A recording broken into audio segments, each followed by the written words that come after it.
आरहत वाङ्मय में कहा गया है, अप्पाणमेव जुज्झाहि किं ते जुज्झेण बद्धओ, अप्पाणमेव अप्पाणम ज इत्ता सुह में है। आदमी शांति से और सुख युक्त जीना चाहता है।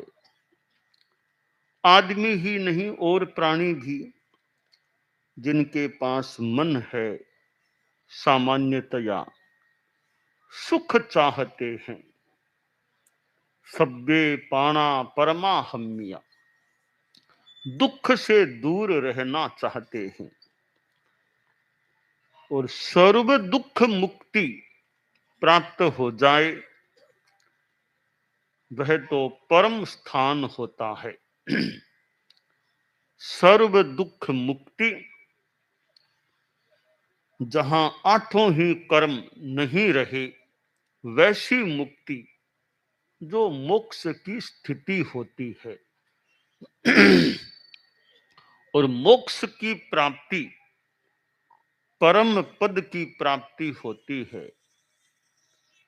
परंतु उसके लिए लगता है कुछ संघर्ष करना पड़ सकता है, युद्ध करना पड़ सकता है। सामान्यतया अहिंसा के जगत में ये युद्ध करने की बात अमान्य हो सकती है, परंतु शास्त्रकार तो महान व्यक्तित्व हैं। उन्होंने कहा युद्ध करो, युद्ध करो, आत्मना सह युद्धस्व, यानी अपाणमेव जुज्झाहि। युद्ध करो पर दूसरे के साथ नहीं, अपनी आत्मा से ही लड़ो, अपने आप से लड़ो। क्यों लड़े भी? अपने आप से लड़ने से सुख की प्राप्ति होती है। सुख भी ऐसा जो परम हो और मिलने के बाद वापिस जाता नहीं, ऐसा परम सुख युद्ध करने से और आत्म युद्ध करने से प्राप्त हो सकता है। आत्म युद्ध के संदर्भ में गुरु का सहयोग, पथ दर्शन, मार्गदर्शन, साया संरक्षण भी प्राप्त हो सकता है। योग्य गुरु का मिलना, अच्छे गुरु का मिलना भी एक विशेष बात होती है।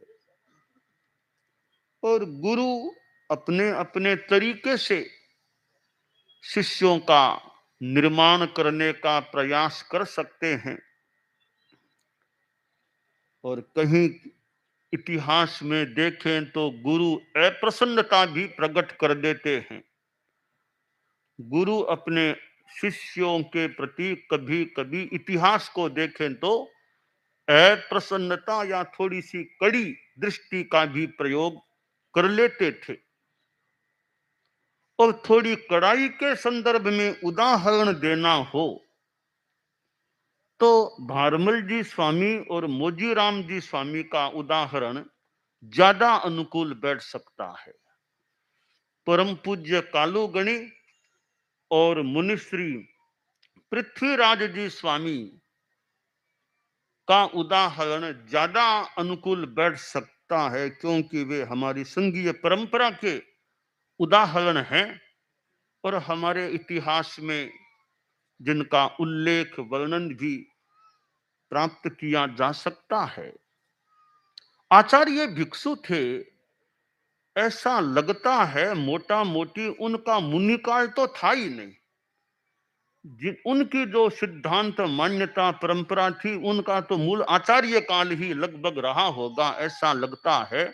उनकी मुनि अवस्था अलग और आचार्य अवस्था अलग, या मुनि अवस्था में ऐसा हुआ और आचार्य अवस्था में ऐसा हुआ, ऐसा विभाजन करना थोड़ा कम संगत बैठ सकेगा, क्योंकि उनका तो मूल आचार्य काल ही, वो तो जब केलवा में दीक्षित हुए तो मोटा मोटी वो तो आचार्य के रूप में उनका फिर जीवन बीता है।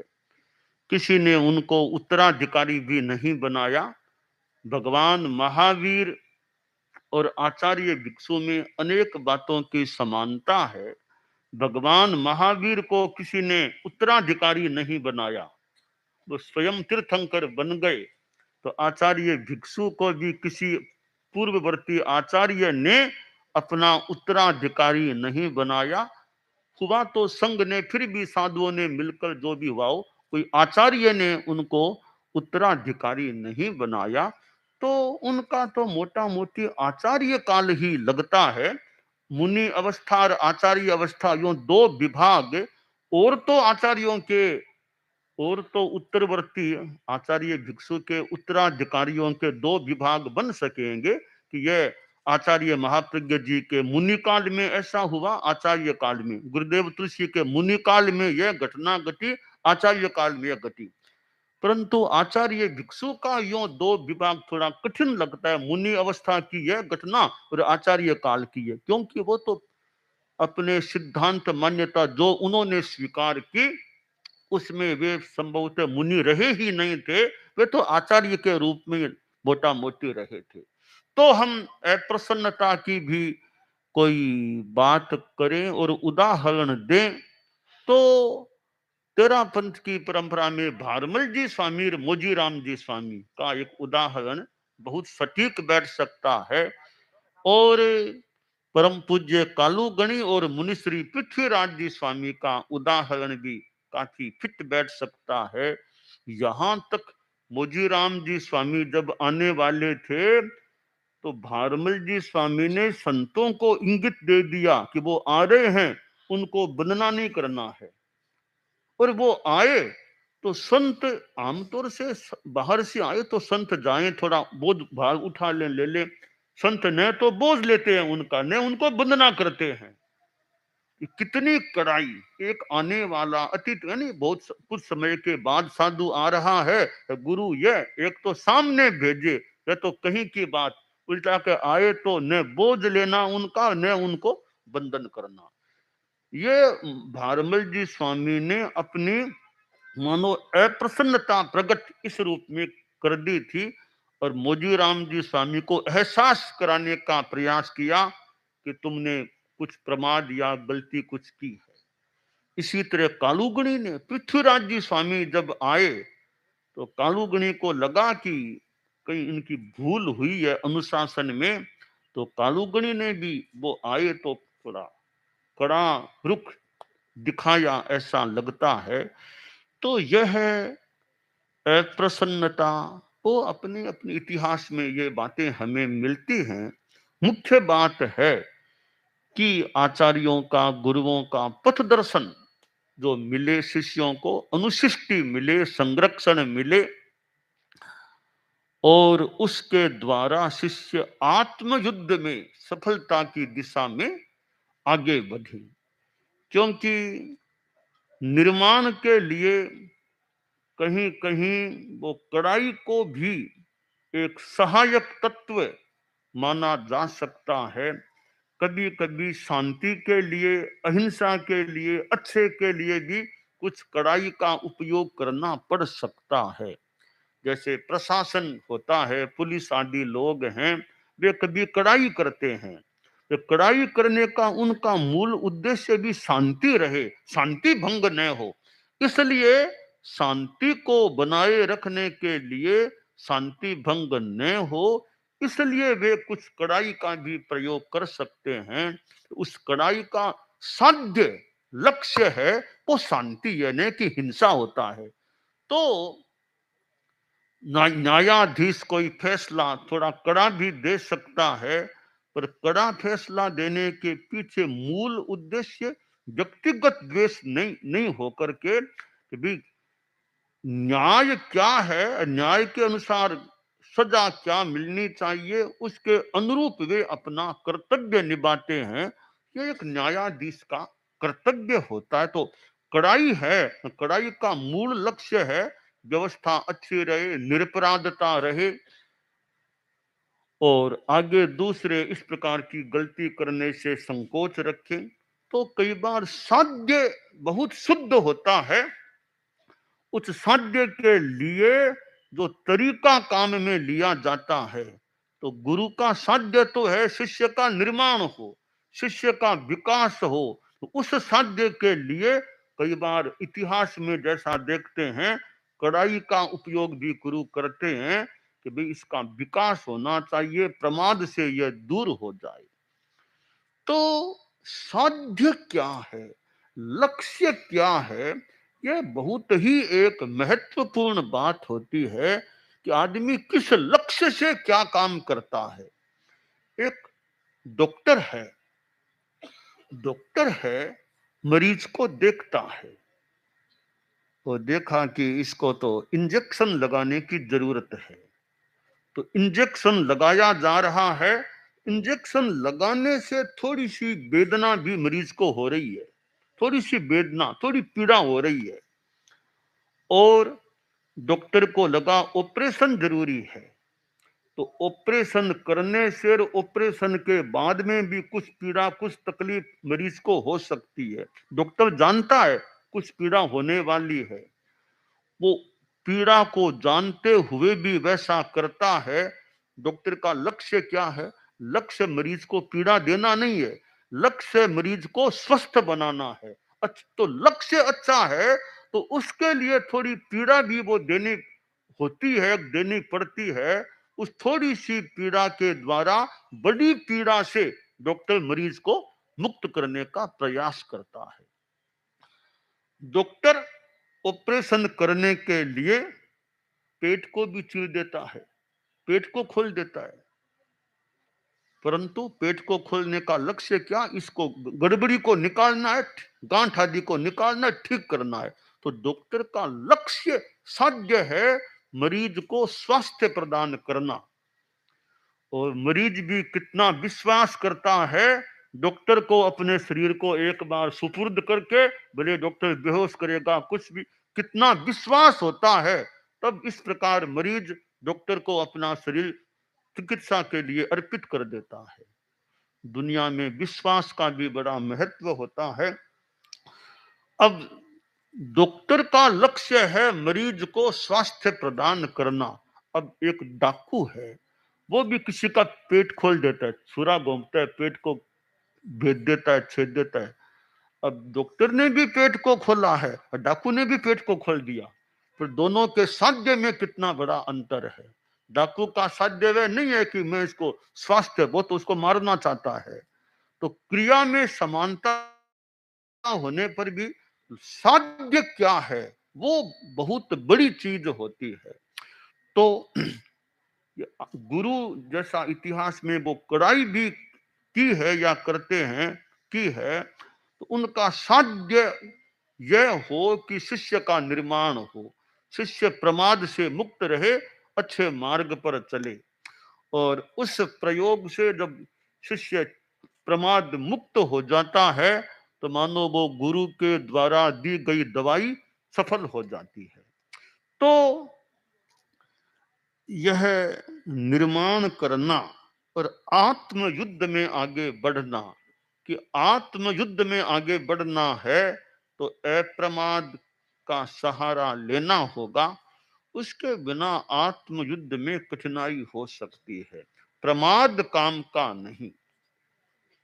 सैनिक होता है तो सैनिक किस प्रकार अपने आप को अर्पित करता है देश की सेवा के लिए, अपने प्राणों की भी मानो परवाह नहीं करके वो देश के लिए आगे आता है। और सैनिक शस्त्र का उपयोग भी कर लेता है। वहां सैनिक का लक्ष्य क्या? सैनिक का लक्ष्य अगर यह मुझे राष्ट्र की रक्षा करना है, कि राष्ट्र की रक्षा के लिए मुझे कुछ करना पड़ता है, तो ठीक है, हिंसा तो वो एक प्रकार से किसी को मार दे तो हिंसा तो हो गई, पर हिंसा हिंसा के भीतर के परिणामों में अंतर हो सकता है। तो डाकू और डॉक्टर में कितना अंतर है? तो हिंसा हिंसा में भी कोई मात्र द्रव्य हिंसा है, कोई भाव हिंसा है। एक साधु चल रहा है, केवल ज्ञानी साधु है। चलते चलते कोई योग संयोग नियति का योग, एक जंतु केवल ज्ञानी साधु के पैर के नीचे आ गया और वो मर गया। ऐसे तो देखें तो जीव मरा है, तो जीव साधु के पैर से मरा है। यह भी तथ्य है कि साधु के पैर से कुचले जाने से वह मरा है, परंतु सिद्धांत कहता है उस हिंसा के होते जीव के मरते समय भी केवल ज्ञानी के पाप का बंध नहीं होता, केवल ज्ञानी मूलतः दोष का भागी नहीं होता है, और उस समय भी केवल ज्ञानी के तो पुण्य का बंध हो रहा हो सकता है। यानी वो हिंसा द्रव्य हिंसा है, पाप कर्म का बंद करा सके वो शक्ति उस हिंसा में नहीं है। तो हिंसा के अनेक भंग हैं, किस परिणाम, किस लक्ष्य, किस तरीके से क्या किया जा रहा है। तो यह आत्म युद्ध की बात है। यहां अहिंसा की चेतना का विकास होना चाहिए। आत्म युद्ध में मोह कर्म को जीतने का प्रयास होना चाहिए कि आत्म युद्ध किसके साथ करें, भी खुद की आत्मा में जो मोह का संस्कार है उसके साथ युद्ध करो। वो भी आत्मा है, यानी कसाय आत्मा है। उस कसाय आत्मा से हमारी चारित्र आत्मा, शुभ योग आत्मा, सम्यक दर्शन आत्मा और हो तो वीर्य आत्मा, ये सब उस कसाय और अशुभ योग, मिथ्या दर्शन, इनके साथ युद्ध हो और आखिर करते करते आत्मा विजय को प्राप्त हो जाती है। परम जब स्थिति बन जाती है तो वह सर्व दुख मुक्ति और सिद्धावस्था भी प्राप्त हो सकती है। तो यह दुनिया में जो बाहर के युद्ध होते हैं उनसे तो अशांति भी हो सकती है, पर आत्म युद्ध है उससे तो आत्मा परम शांति को प्राप्त कर सकती है, कर लेती है। तो हम आत्म युद्ध का भी प्रयास करें कि हमारे कसाय, गुस्सा, मोह, ये अहंकार, माया, लोभ, राग, द्वेष, घृणा, इनको हम खत्म करने का प्रयास करें और उन पर प्रहार करें, अच्छी तरह प्रहार करें। वो छोटी सी बात है, वो जीप जा रही थी, ड्राइवर वो जीप अकेला ही आदमी था, चला रहा था, वो धोरा आया, फिर वो बहुत कोई गड्ढे से आ गए, खाई, गड्ढे, कीचड़, बहुत ऐसी स्थिति आ गई। तो वो थोड़ी जीप का यंत्र था वो गड़बड़ा गया, खराब हो गया, यंत्र खराब हो गया। अब जीप का चलना बंद हो गया। तो ड्राइवर ड्राइविंग करना तो जानता था, यंत्र को ठीक करना तो जानता नहीं था। सोचा कोई मिस्त्री मिल जाए तो काम हो। इधर उधर घुमा, पूछा भी कोई मिस्त्री का सा, पास में गांव है वहां तो है। वो गांव में गया, कहा भी ये मिस्त्री है, तो कहा भैया आओ, मेरी जीप खराब हो गई है, ठीक करनी है, चलता हूँ। उसने झोड़ा अपना था थोड़ा, बोलो हथौड़ा थोड़ा लेके आया, सा ये मेरी जीप है, आप देख लो, ठीक करो इसको। उसने देखा ठीक तरह से, कहा ये मैं जानता हूं, मैं ठीक कर दूंगा। तो ड्राइवर ने पूछा साहब आप क्या, आपका पारिश्रमिक क्या लोगे आप, ये पहले बता दो कितना लोगे। तो वह बोला भैया अब मैं तो 100 रुपया लिया करता हूँ, एक काम ऐसे करूं तो 100 रुपया मेरी सामान्य सी एक फीस है, देख लो।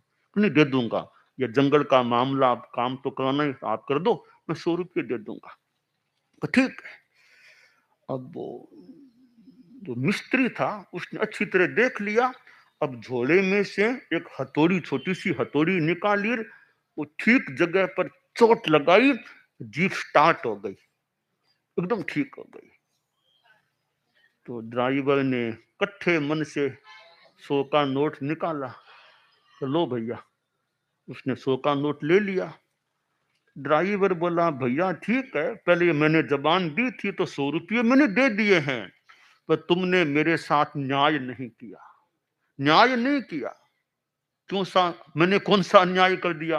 कि अन्याय, एक हथौड़ी की चोट लगाई तुमको, कोई 3 सेकंड भी या 5 सेकंड मान लो नहीं लगे होंगे चोट लगाने में, तो 100 रुपये ऐंठ लिए। ये कोई न्याय है? एक हथौड़ी की यो चोट की 100 रुपये ले लेना कोई मानवता है, न्याय है? तो वो मिस्त्री बोला, भैया मेरी बात सुन, चोट लगाने के 100 रुपये नहीं लिए हैं, चोट लगाने के तो मात्र 1 रुपया लिया है। बाकी 99 किस बात के? 99 इस बात के कि चोट कहां लगाना, इस ज्ञान के 99 रुपये लिए। तो चोट कहां करना, यह हम सीख लें। आत्म युद्ध करना है तो चोट मोहनीय क्रम पर करना है, नहीं कि और किसी पर कर, यानी उचित है वहीं चोट लगाना है। मुख्यतया मोहनीय क्रम पर चोट होगी तो वो आत्म युद्ध में सफलता की दिशा में हम आगे बढ़ सकेंगे।